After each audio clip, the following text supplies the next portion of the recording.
Hello everyone, welcome back to the channel. In this video, we're going to create a quick in-depth review about this AI platform to help you decide if this AI platform called Outlier will be a better option for you to use in 2025, together with the pros and cons about this platform to help you decide and make informed decisions. So to get started, Outlier AI in 2025 presents a mixed picture, offering a flexible remote work opportunity but facing challenges in consistency and management.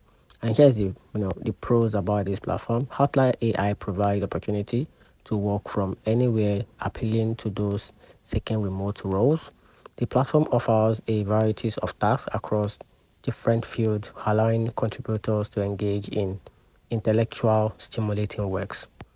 It also has an AI or a full-time income source. Outlier AI can also serve as a useful side gigs with some contributors reporting prompt payment. And here's the downside about this platform. Many contributors have reported a lack of consistent projects since 2025, leading to concern about the platform reliability.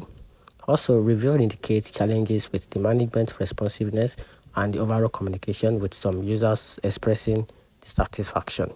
And here's the overall conclusion about this platform. Outlier AI may be suitable for individuals seeking flexible remote side gigs who are comfortable with potential inconsistencies in work, availability, and communication. However, for those seeking a stable full-time opportunity with consistent management support, it may be advisable to explore an alternative platform. Thanks.